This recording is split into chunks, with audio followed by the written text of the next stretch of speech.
Hey guys, welcome to साथ बैठक। मैं हूं साहब। उम्मीद आप खैरियत से होंगे। गाइस, जैसे कि आप जानते हैं, हमने लास्ट 2 टॉपिक ऑलरेडी कवर कर चुके हैं और ये हमारा थर्ड टॉपिक है, रिपीटिशन स्ट्रक्चर्स। आज के टॉपिक में हम 3 टॉपिक कवर करेंगे, आपके स्क्रीन के सामने है। Number 1, introduction to repetition structures, the while loop, a count, a condition control loop, और थर्ड है the for loop, a count control loop. ठीक है। तो रिमेनिंग 4, 5, 6, 7 ये हम अपने नेक्स्ट वीडियो में समझाएंगे। तो let's start with our first topic, introduction to repetition structure. Okay, so concept behind और रिपीटिशन स्ट्रक्चर, हम इसे रिपीटिशन स्ट्रक्चर क्यों कहते हैं? सबसे पहले तो इसका कंसेप्ट समझ लेते हैं। Repetition structure causes a statement or set of statement to execute repeatedly. अगर वही काम या वो ऐसी एप्लीकेशन जो बार बार हो रही है और वही प्रोग्राम उसको बार बार रन करना है, तो वो यानी कि बार बार रिपीट हो रहा है और हमें उसको रन करना है। तो ऐसा नहीं होगा कि आप एक प्रोग्राम को अगर 100 बार रन करना है, 100 टाइम्स, तो आप उसको 100 टाइम लिखें। यहाँ पे एक एग्जांपल दी गई है, ये सेम प्रोग्राम है, एक सेल्स कमीशन का एक प्रोग्राम है। उसका हम कमीशन रेट कैलकुलेट कर रहे हैं और उसको 3 बार लिखा गया है। शायद यूज़र को उसको 3 बार रन करना हो, तो इसका मतलब ये नहीं कि वो 3 बार लिखे। तो इसको हम जब एग्जीक्यूट करते हैं, तो यहाँ से हमसे पूछा है एंटर द सेल्स अमाउंट। हम यहाँ पे सेल्स अमाउंट एंटर करते हैं और कमीशन रेट जो भी है वो यहाँ पे एंटर करते हैं। तो हमें कमीशन मिल जाता है कि $1500। ठीक है। अब दोबारा से जब ये एग्जीक्यूट हुआ तो सेकंड वाले प्रोग्राम पे आया और हमसे दोबारा सेल पूछ रहा है। तो हम यहाँ पे दोबारा से अमाउंट एंटर करेंगे तो हमारा कमीशन आ जाएगा। थर्ड, क्योंकि तीन तीन बार लिखा हुआ है, तीसरी बार पूछ रहा है, तो हम दोबारा से अमाउंट एंटर करेंगे और कमीशन एंटर करेंगे, तो हमारे पास कमीशन अमाउंट आ जाएगी। तो आपने देखा कि एक ही प्रोग्राम, सेम प्रोग्राम है, लेकिन वो 3 बार एग्जीक्यूट हो रहा है, तो ये कोई सेंस नहीं बनता। हमें ऐसा चाहिए कि हम एक ऐसा प्रोग्राम बनाएं, एक ऐसा लूप बनाएं, या ऐसी कोई कंडीशन लगाएं या लॉजिक लगाएं कि हमारा एक ही प्रोग्राम 3 बार चले। तो वो किस तरह चलेगा, ये हम आगे इस टॉपिक को कवर करेंगे। ओके, सो बेसिकली यहाँ पे यही समझा रहे हैं कि आप कोड को डुप्लीकेट आपने बार बार लिखा हुआ है, तो एक मतलब वो लाइंस और प्रोग्राम लेंदी हो रहा है, सीक्वेंस काफ़ी उसकी कंज्यूम हो रही है, काफ़ी ज़्यादा बढ़ रही है, और वो एक अच्छा इंप्रेशन नहीं है। तो condition control and count control loop का एक टॉपिक है। सबसे पहले जो टॉपिक नंबर 2 है वो हम ये डिस्कस करेंगे कि वाइल लूप क्या है। The while loop a condition control loop. While जब आता है हमारे जहन में, या हम जब भी कोई प्रोग्रामिंग में वाइल का वर्ड यूज़ करते हैं, तो इसका मतलब है कि उस वक्त तक या जब तक, ठीक है ना, ये प्रोग्राम उस वक्त तक रन हो जब तक कोई कंडीशन रिक्वायरमेंट मीट ना हो। तो एक एक हद तक, एक लिमिट तक जो है ना प्रोग्राम चले। वाइल का मतलब जब तक वो कंडीशन मीट ना हो जाए। ठीक है। तो कंसेप्ट क्या है इसके पीछे? A condition control loop causes a statement or set of a statement to repeat as long as condition is true. In Python, you use the while statement to write a condition control loop. ठीक है। The logic of a while loop यहाँ पे float chart से समझाई गई है। एक condition है कोई यहाँ पे दी हुई है, अगर वो ट्रू है, ठीक है, तो वो स्टेटमेंट आगे एग्जीक्यूट करेगी और वो वापस ऊपर चली जाएगी, यानी कि जहाँ से वो स्टार्ट हुई थी। तो ये स्टार्टिंग का एरो है। कंडीशन यहाँ पे दी गई है, कोई ना कोई कंडीशन दी गई है, ये हम आगे प्रोग्राम में समझेंगे किस तरह कंडीशन दे रहे हैं। वो कंडीशन अगर ट्रू है तो ये आगे एग्जीक्यूट होगी स्टेटमेंट, जो भी हमने आगे स्टेटमेंट दिया हुआ है, प्रिंट फंक्शन या calculation mathematical operation what ever, वो एग्जीक्यूट होगा और वापस वो स्टार्टिंग पोजीशन से जाएगा। जैसे ही कंडीशन फॉल्स होगी तो वो प्रोग्राम को एंड कर देगा। तो ये सिंपल फ्लो चार्ट डायग्राम है जो समझाई गई है किस तरह प्रोग्राम रन होता है। यहाँ पे वाइल कंडीशन की स्टेटमेंट दी गई है, किस तरह आपने उसको लिखना है। ठीक है। Okay, this program calculate sales commission. एक प्रोग्राम है हमारे पास, वही वाला प्रोग्राम है जो ऊपर हम सेल्स कमीशन एंटर कर रहे थे और हमने 3 बार लिखा था, तो वही प्रोग्राम हमने लिखा है। यहाँ पे आप देख रहे हैं कि हमने एक वेरिएबल क्रिएट किया है। हमने लिखा हुआ है keep going is equals to Y, और हमने वाई स्मॉल लेटर में लिया हुआ है इन सिंगल कोटेशन, यानी कि स्ट्रिंग फॉर्मेट में लिया हुआ है। अभी हम इसमें नहीं जा रहे कि हमने स्मॉल और कैपिटल क्यों लिया हुआ है, लेकिन अभी हम तो समझ रहे हैं कि एक वेरिएबल हमने असाइन किया हुआ है और वो है स्मॉल लेटर में, दैट इज वाई। ठीक है। Now calculate a series of commission. तो यहाँ पे हमने वाइल यूज किया हुआ है। वाइल यानी कि कीप गोइंग जब तक वाई है, ठीक है ना। कीप गोइंग को यहाँ पे double is equal to use किया हुआ है, हमें पता है कि यहाँ पे कंडीशन जो है वो फुलफिल हो रही है वाई के इनपुट से, जब तक वाई उसको मिल रहा है तो ये प्रोग्राम चलता रहेगा। While while keep going is equal to Y, कहीं ना कहीं हम आगे प्रोग्राम में वाई को इनपुट देंगे ताकि हम प्रोग्राम को बताएं कि आपने ये प्रोग्राम एंड नहीं करना, हम यूज़र से वाई ले रहे हैं। अब आप देखेंगे कि ये वाइल के बाद ना यहाँ पे हम इंटेंटेशन यानी कि जो अलाइनमेंट है प्रोग्राम की वो हम फॉलो कर रहे हैं। यहाँ पे डबल सेमी कॉलन हमने लगाया हुआ है, वाइल कंडीशन लगाई हुई, जैसे हम फॉर लूप में लगाते थे, या इफ़ फॉर तो हमने खैर पढ़ा नहीं है अभी, लेकिन इफ़ कंडीशन में हम लगाते थे कि इफ़ कंडीशन ये है तो वहाँ पे सेमी कॉलन आता था, कोई ना कोई कंडीशन में सेमी कॉलन आता है, ठीक है। तो जब तक ये वाई मिल रहा है ये प्रोग्राम एग्जीक्यूट होगा। आगे देखते हैं प्रोग्राम में क्या है। ये यूज़र से दो इनपुट ले रहा है, दैट इज़ इन सेल्स, और दूसरा है कमीशन रेट, ठीक है। जैसे हमने ऊपर प्रोग्राम में देखा कि यहाँ पे जैसे हमसे इनपुट ले रहा था तो वही चीज़ है यहाँ पे, लेकिन हमने इसको एक बार लिखा है। यहाँ पे हमारा कमीशन कैलकुलेट हो रहा है, ठीक है, जैसे ऊपर हो रहा था। मैथमेटिकल ऑपरेशन यहाँ पे अप्लाई हो रहा है, सेल्स प्लस कमीशन जो हम यहाँ पे इनपुट ले रहे हैं, और यहाँ पे प्रिंट कर देगा कि आपने जो आपकी कमीशन अमाउंट है वो कितनी है। यहाँ पे कुछ फॉर्मेटिंग रूल्स हैं कि किस तरह हमें 2 डेसिमल प्लेस में फॉर्मेटिंग है, किस तरह नंबर डिस्प्ले करना है, ठीक है। तो सिंपल इनपुट लिए, दो इनपुट, और यहाँ पे जो है कैलकुलेशन करी और हमें यहाँ पे आउटपुट दे दिया। अब प्रोग्राम अभी एंड नहीं हुआ, उसके बाद हम क्या कर रहे हैं, कीप गोइंग। अब क्या है कीप गोइंग, ये सेम वेरिएबल है जो ऊपर हमने लिया हुआ है, ठीक है, यहाँ पे। तो यानी कि नीचे हमने जो है ना प्रोग्राम जब एंड कर रहे हैं तो हम आखिर में पूछ रहे हैं कि यूज़र को क्या ये प्रोग्राम एंड करना है, रन करना है, कंटिन्यू करना है, या फिर ख़त्म करना है। तो हमने क्या करा कि हमने यहाँ पे कीप गोइंग से इनपुट ले लिया, यानी कि यूज़र से इनपुट ले लिया स्ट्रिंग फॉर्मेट में। Do you want to calculate another commission, yes और नो। तो हम जब y लिखेंगे ना येस, तो यहाँ पे इज इक्वल टू में इज इक्वल टू की वैल्यू y आएगी। जैसी ये y आएगी तो ये ऊपर जाके जो कंडीशन है यहाँ पे रिक्वायरमेंट उसकी फुलफिल होगी कि बिल्कुल हमें कीप गोइंग का वेरिएबल y असाइन हो गया है, नीचे यूज़र ने y दिया है इनपुट, और ये अब y हो गया है। तो जैसे ही y होगा तो ये दोबारा से प्रोग्राम शुरू हो जाएगा वाइल से, ठीक है। तो वाइल क्या क्या कर रहा है, बेसिकली वेरिएबल असाइन करता है और हमसे यूज़र से कंफर्मेशन लेता है कि क्या हमें प्रोग्राम को कंटिन्यू करना है, नहीं। इसको रन करते हो, देखते हैं। Enter the amount of sale, program run हो चुका है, ठीक है। और हमने क्या किया, enter the amount of sale, हमने लिखा 1000 और कमीशन ले दिया 1.05, ठीक है। ये यहाँ पे रन हुआ, यहाँ तक इसने प्रिंट किया द कमीशन इज $1050। और उसके बाद लास्ट लाइन में अभी हम यहाँ पे इस लाइन में हमें पूछ रहा है कि क्या आपने प्रोग्राम रन करना है। हम वाई लिखेंगे, ठीक है। और जैसे ही वाई लिखेंगे ये वाई जो वेरिएबल असाइन है तो ये वाइल अभी चेक कर रहा है। अभी प्रोग्राम के अंदर वाइल एक्टिव है, वाइल चेक कर रहा है कि इसको कहीं प्रोग्राम में कीप गोइंग वाई मिलता है, बिल्कुल इसको वाई मिल रहा है, यूज़र से इनपुट लिया हुआ है। और हम एंटर करेंगे तो ये प्रोग्राम दोबारा से रन हो जाएगा, ठीक है।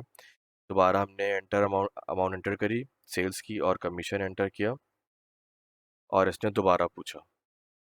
अब मैं यहाँ कुछ भी लिख दूंगा, एन लिख दिया या कुछ और वर्ड लिख दिया, तो लेकिन उसको वाई के अलावा कुछ भी मिलेगा ये प्रोग्राम एक्स यानी कि टर्मिनेट कर देगा, यहाँ पे प्रोग्राम रुक जाएगा।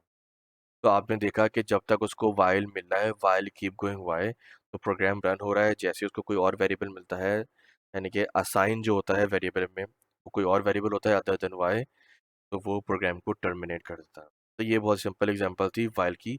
तो वाइल की लॉजिक तो हमें यहाँ से कंप्लीट हो गई। यहाँ पे ये समझाया हुआ है कि आपका प्रोग्राम किस तरह चला। स्टार्ट हुआ, असाइन, आपने एक वेरिएबल असाइन किया, एक वेरिएबल को, जैसे वाई हमने यहाँ पे किया, बिल्कुल किया, ऊपर, ठीक है, इधर किया। और यहाँ पे हमारी लॉजिक बनी है, हमने यहाँ डिसीजन ले रहे हैं, यहाँ पे हमने वाइल का एक कंडीशन ली हुई है। और अगर ये कंडीशन ट्रू होती है तो यूज़र से वो सेल अमाउंट लेता है इनपुट, कमीशन रेट लेता है, यहाँ पे मैथमेटिकल ऑपरेशन अप्लाई करता है, और यहाँ पे हमें डिस्प्ले करता है कमीशन। और फिर आखिर में यूज़र से इनपुट लेता है कि क्या आपने प्रोग्राम रन करना है, नहीं करना। तो जैसे ही उसको वाई मिलता है तो ये वापस ऊपर जाता है और वहाँ वाइल से स्टार्ट होता है, क्योंकि उसको कीप गोइंग की जो वैल्यू है, जो वेरिएबल है जो इनपुट ले रहा है, वो वाई मिलता है स्ट्रिंग वैल्यू, और ये दोबारा से एग्जीक्यूट जाता है। लेकिन जहाँ हम कोई सा भी दूसरा वेरिएबल एंटर करते हैं अदर देन वाई, ठीक है, या अल्फ़ाबेट वॉट एवर, तो वो फॉल्स होके यहाँ पे प्रोग्राम को टर्मिनेट करके एंड कर देता है। तो ये फ्लो चार्ट था ऊपर वाले प्रोग्राम का। यहाँ पे एक और एक एग्जांपल दी गई है, the program assist a technician in the process of checking substance temperature, create a variable to represent the maximum temperature. यहाँ पे एक मैक्सिमम टेम्परेचर असाइन किया गया है, that is 102.5। Get the substance temperature, यहाँ से हमसे यूज़र से टेम्परेचर ले रहा है, तो पहले ही मैक्सिमम टेम्परेचर लिया हुआ है, यूज़र से एक टेम्परेचर ले रहा है, ठीक है। यहाँ पे कहता है कि अगर जो आपने यूज़र से टेम्परेचर लिया हुआ है वो बड़ा है मैक्सिमम टेम्परेचर से, तो obviously temperature is too high, turn the thermostat down and wait 5 minutes, then take the temperature again and enter it. Temperature पे वो दोबारा यूज़र से 5 मिनट बाद लेगा, और जब तक उसको ये टेम्परेचर 102.5 से कम नहीं मिलेगा तो वो प्रोग्राम टर्मिनेट नहीं करेगा, प्रोग्राम चलता रहेगा, ठीक है। जैसे ही उसको टेम्परेचर कम मिलेगा तो वो यहाँ पे जो है ना इस प्रोग्राम को टर्मिनेट कर देगा। तो इस प्रोग्राम को रन करते हैं और टेम्परेचर की हमें लिमिट दी गई 102, हम 105 एंटर करते हैं। तो कहता है the temperature is too high, बिल्कुल, क्योंकि कंडीशन ही यही लगी हुई है। वाइल अगर जो यूज़र से टेम्परेचर आपने इनपुट लिया है वो मैक्सिमम टेम्परेचर बड़ा है तो आपने 5 मिनट वेट करना है। उसके बाद आपने जो है ना दोबारा से रीडिंग लेके एंटर करनी है यहाँ पे हम स्टेप में टेम्परेचर में, और उसके बाद फिर आप दोबारा टेम्परेचर एंटर करेंगे। अब मैं टेम्परेचर 100 डालता हूँ, सो ऑब्वियसली कंडीशन यहाँ पे फॉल्स हो रही है। जैसे ही वाइल फॉल्स होगा तो ये प्रिंट कर देगा the temperature is acceptable, check it again in 15 minutes. जैसे ही मैंने टेम्परेचर 100 डाला तो वाइल की कंडीशन फॉल्स हो गई, यानी कि temperature less than maximum temperature था, तो वाइल टर्मिनेट हुआ और नीचे वाली जो कमांड थी प्रिंट की वो एग्जीक्यूट हो गई, प्रिंट हो गई। ये सिंपल एक ये जो लॉजिक है, ये जो एग्जांपल है, ये बेसिकली डिस्क्राइब करती है आपके जो आपकी जो कार है, जो ईएफआई कार है, जो इलेक्ट्रॉनिक कार है, वहाँ पे एक लिमिट सेट होती है रेडिएटर में, चेक इंजन में, ठीक है। जब आपका रेडिएटर या इंजन आपको बॉयल कर जाता है या बहुत ज़्यादा हॉट हो जाता है ड्यू टू सम रीज़न, तो वहाँ पे आपको चेक इंजन लाइट आती है कि आप अपनी गाड़ी को बंद कर दें और स्टार्ट आफ्टर सम मिनट्स, और आप या तो आपको इंडिकेट करता है कि आप अपना रेडिएटर चेक करें। तो वहाँ पे पीछे ये एक लॉजिक लगी हुई है आपकी इलेक्ट्रॉनिक कार में, थर्मोस्टेट में, ठीक है। इनफाइनाइट लूप बिल्कुल सेम एग्जांपल है सेल्स कमीशन की। यहाँ पे आप देख रहे हैं बिल्कुल एग्जैक्टली वही प्रोग्राम है जैसे हम ऊपर डिस्कस कर रहे थे, keep going Y, while keep going Y. अब यहाँ पे वाइल तो है, लेकिन जाहिर सी बात है हमें इस कंडीशन को ट्रू एंड फॉल्स तो बनाना है। ट्रू एंड फॉल्स किस तरह बनाना है कि हमें इसके बाद यूज़र से हमें लेना है, जैसे हम ऊपर ले रहे थे यहाँ से, ये पूरा प्रोग्राम चल रहा है, लास्ट में हम पूछते हैं कि भाई आपको क्या ये प्रोग्राम दोबारा रन करना है। अब ये लास्ट लाइन वहाँ नहीं है, तो इन फाइनल लूप ये प्रोग्राम चलता रहेगा, कभी ख़त्म ही नहीं होगा। आपने सेल्स अमाउंट डाल दी और कमीशन डाल दिया, ठीक है, ये दोबारा रन हो गया क्योंकि उसको कंडीशन वो बाय डिफ़ॉल्ट उसको कीप गोइंग ऊपर वाई मिलना है, ठीक है। जैसे ही उसको वाई मिलता है वो ट्रू करके जाता है। अब आप इसको रन करते हैं और बड़ा अच्छा फिर गेम बन जाएगा, ये इनफाइनाइट चलता रहेगा, तो इसका हमें टर्मिनेट करना पड़ेगा क्योंकि ये कंडीशन ट्रू एंड फॉल्स बनाने के लिए यूज़र से कोई इनपुट नहीं ले रहा, ना इस पे कोई वेरिएबल असाइनमेंट हो रही है। तो वेरिएबल रीअसाइनमेंट नहीं हो रही। यहाँ पे आप देख रहे हैं कि एस्टेरिक बना आ रहा है, यानी कि अभी भी ये प्रोसेस में है। एस्टेरिक का मतलब है कि प्रोसेस में है और यूज़र से कोई ना कोई अमाउंट मांग रहा है कि इस प्रोग्राम को रन करे। तो ये चलता रहेगा और आपसे पूछता रहेगा, एग्जीक्यूट होता रहेगा। इसको टर्मिनेट करने के लिए हमें ज़बरदस्ती स्टॉप करना पड़ेगा यहाँ पे, ठीक है। तो क्योंकि ये इनफाइनाइट लूप है, यहाँ पे वेरिएबल रीअसाइनमेंट नहीं हो रही, ताकि हम कंडीशन को एटलीस्ट ट्रू या फॉल्स तो बनाएं, ऐसा कुछ भी नहीं है। ओके, थर्ड टॉपिक है दी फॉर लूप। मेरे ख्याल से आज का लास्ट टॉपिक है the for loop a count control loop. A count control loop iterates a specific number of times in Python you use for a statement to write a count control loop। अब while की जगह हम for loop लिया, जैसे हमने ऊपर discuss किया कि हम जो है वो फॉर लूप हमने अभी तक स्टडी नहीं किया, और फॉर लूप जो है ये हमारे प्रोग्राम एप्लीकेशंस में बहुत ही फ्रीक्वेंट यूज़ होता है, बहुत ही फ्रीक्वेंट यूज़ होता है, क्योंकि हमें आइट्रेशंस करनी पड़ती हैं। आइट्रेशंस का मतलब हमें ए प्रोग्राम को, किसी सीक्वेंस को, किसी नंबर को कई बार प्रिंट करना पड़ता है, उसको आइट्रेट करना पड़ता है। तो फॉर हर जगह काम आएगा और फॉर जो है आपका पीछा नहीं छोड़ेगा। तो फॉर जो है देखते हैं इसकी एग्जांपल, इसका स्टेटमेंट दिया हुआ है कि फॉर आपने किस तरह यूज़ करना है। फॉर वेरिएबल असाइन करना है, सेमी कॉलन यूज़ करना है, और इसकी आपने इंटेंडेशन स्पेसिंग बहुत उस पर फिक्र करनी है और उस पर ध्यान रखना है। Print I will display the number 1 through 5। Okay, बिल्कुल आइट्रेशन की बात हो रही थी अभी। तो ये फॉर आपको असाइन किया है, फॉर लॉजिक है, फॉर फंक्शन है। फॉर नंबर इन लिस्ट, ये लिस्ट दी हुई है स्क्वायर ब्रैकेट में 1 2 3 4 5। प्रिंट नम, अब नम जो है वो बेसिकली एक वेरिएबल असाइन किया गया है। ये वेरिएबल लिस्ट के अंदर है 1 2 3 4 5 में, यानी कि हम नम को असाइन कर रहे हैं कि नम बोलो या लिस्ट के अंदर जितने वेरिएबल या जितने भी एलिमेंट्स हैं वो नम के बराबर हैं।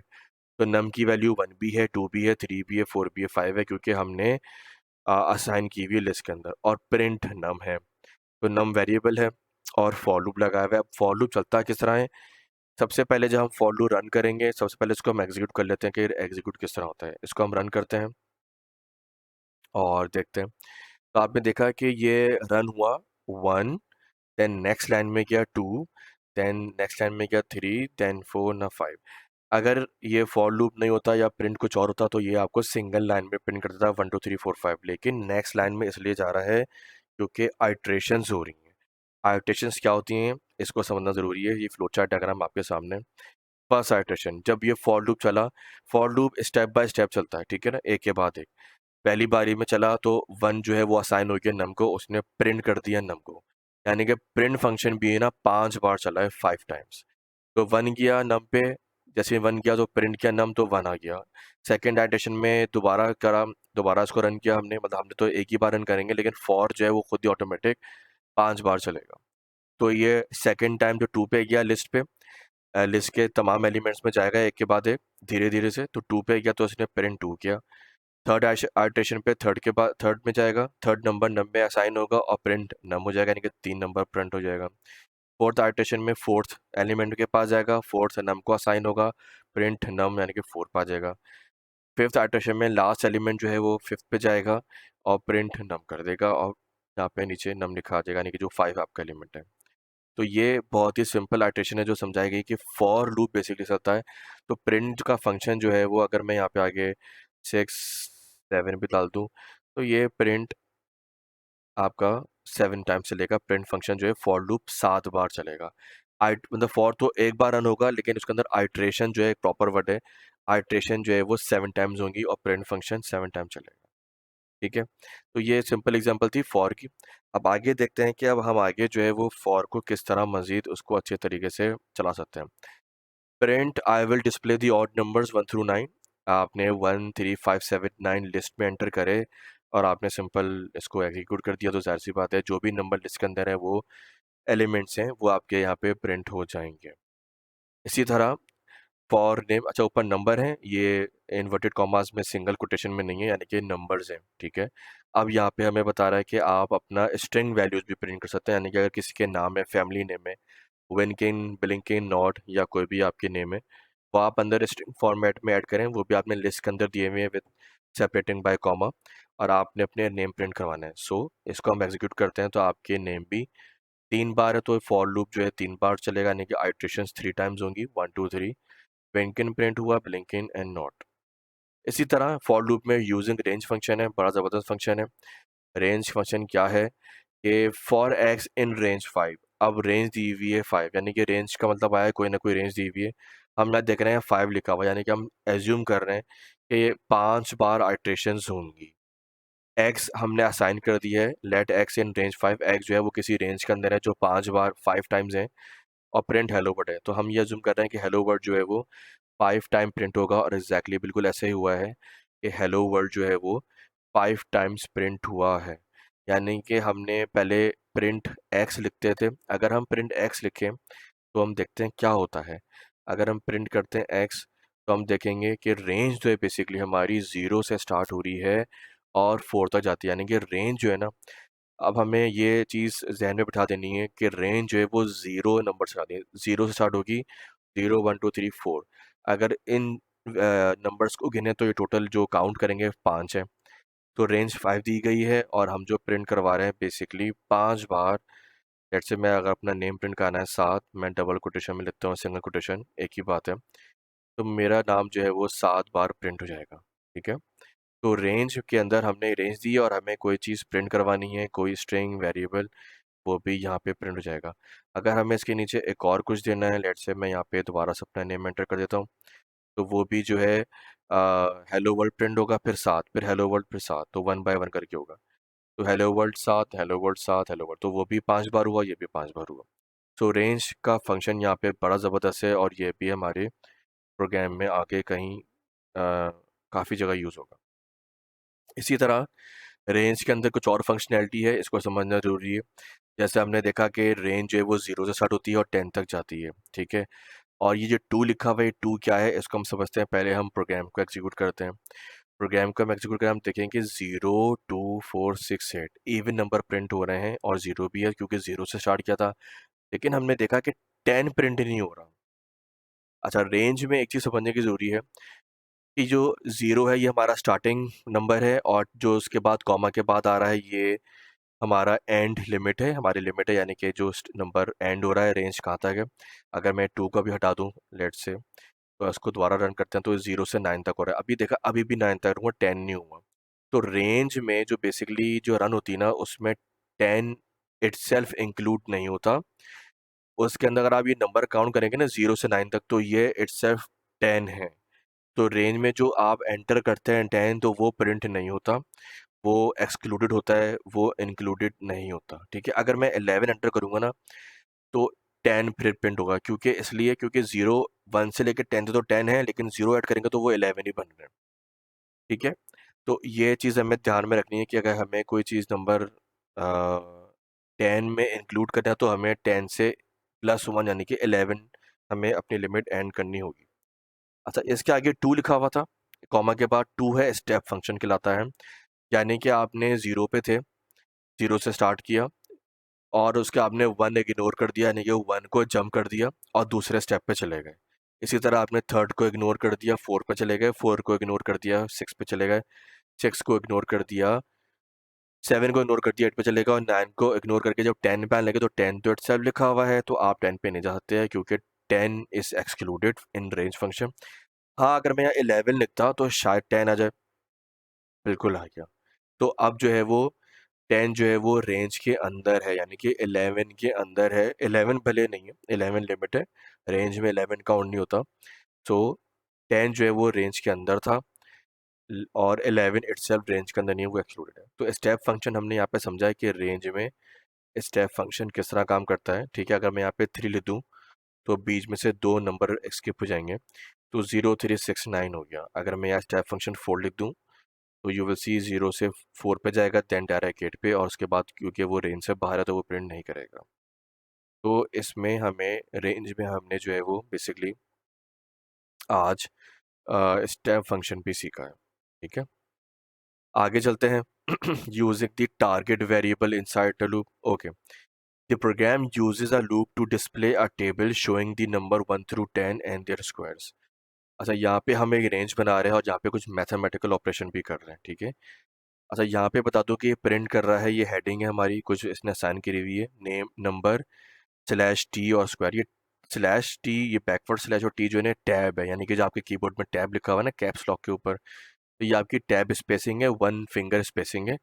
ये भी आपको पता चलेगा किस तरह स्पेसिंग होती है। ठीक है, और ये प्रिंट जो है ये बेसिकली इसने अंडरलाइन, कुछ हेडिंग है जो अंडरलाइन दी हुई है जो हम समझ रहे हैं। अब यहाँ पे फॉर लूप है, फॉर लूप हमारा सिंपल है, फॉर नंबर वेरिएबल असाइन किया हुआ नंबर जो कि रेंज है 1 से 11 तक, यानी कि इसमें कोई स्टेप फंक्शन नहीं है, लेकिन और हम समझ रहे हैं कि ये जो है 1 से लेके 10 तक नंबर प्रिंट होंगे। अब क्या हो रहा है कि यहाँ पे एक वेरिएबल असाइन किया हुआ है स्क्वायर और यहाँ नंबर लिखा हुआ है। अब नंबर जो है वो डबल एस्टर है, यानी कि डबल एस्टर मतलब स्क्वायर है। तो जो भी नंबर है वो जो है ना वो उसका स्क्वायर बन रहा है, जो भी नंबर प्रिंट होगा तो वो लूप के अंदर आएगा, मैथमेटिकल ऑपरेशन इसमें अप्लाई होगा और उसका स्क्वायर बन जाएगा। प्रिंट नंबर, जो नंबर है जो आइट्रेशन चल रही हैं, यानी कि रेंज, वो यहाँ प्रिंट होगी लेफ्ट पे। और ये आप देख रहे हैं ये टैब स्पेसिंग इन्वर्टेड कॉमास के अंदर यहाँ पे यूज़ हुई हुई है, और फिर स्क्वायर यानी कि जो नंबर का स्क्वायर बन रहा है वो प्रिंट होगा। इसको रन करते हो देखते हैं कि आता क्या। बिल्कुल आपने देखा है नंबर, और यहाँ पे टैब स्पेसिंग आई हुई है टी। अगर मैं यहाँ से टी हटा देता हूँ तो देखते हैं दोबारा कैसे रन होता है। तो ये नंबर और स्क्वायर आपस में मिल गए, नीचे नीचे भी स्पेस आ रहा है। तो मैं वापस ऊपर तो वापस टी ले आता हूँ, और अगर मैं यहाँ से ये टी हटा देता हूँ और फिर ये प्रिंट करता हूँ तो ये आपस में नंबर मिल गए। कुछ डिस्प्ले में मज़ा नहीं आ रहा, वापस इसको टैब स्पेसिंग ले आते हैं। ओके, तो ये तो हमने समझ ली कि टी का जो ऑपरेशन है वो बेसिकली स्पेसिंग है, आप बीच में टैब स्पेसिंग देता है। अब हुआ क्या कि नंबर हमारे जो थे वो रेंज थे 1 से 11 तक, तो 11 इज एक्सक्लूडेड, 10 तक वो रन होगा।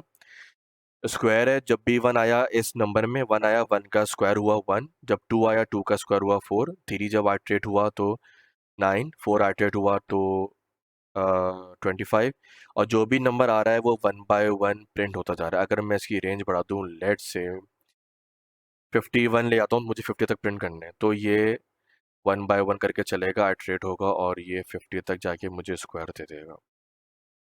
तो आइट्रेशन बड़े मज़े की है, फॉर लूप बहुत ही ज़बरदस्त है। आप देख रहे हैं किस तरह ये आइट्रेट हो रहा है। ओके, तो आप देख रहे हैं किस तरह आइट्रेट हो रहा है, बड़े ज़बरदस्त तरीके से चल रहा है। तो ये है फॉर नंबर इन रेंज।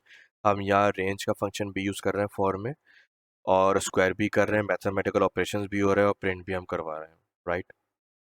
इसको फ्लो चार्ट अपने डिस्क्राइब किया गया है कि प्रोग्राम स्टार्ट हुआ, डिस्प्ले टेबल हेडिंग, जैसे हमने देखी ऊपर ये हेडिंग्स आपने लिखी हुई हैं प्रोग्राम में, ठीक है।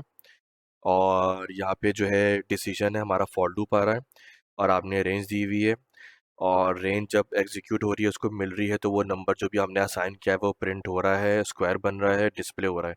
तो ये रेंज जब तक चल रही है, जब तक जहाँ तक हमने रेंज दी हुई है। जैसे ही रेंज एंड होगी तो क्या होगा कि ये प्रोग्राम यहाँ पे फॉल्स होगी, कंडीशन क्राइटेरिया यहाँ पे एंड हो जाएगा, राइट। अच्छा, थर्ड है, इसी का एक और एग्जाम्पल है। अब हमने क्या करा हुआ है, हमने रेंज दी हुई है। अब आप देख रहे हैं कि अभी हम ऊपर का ना देखें, अभी हम फॉर को देखें, फॉर लूप।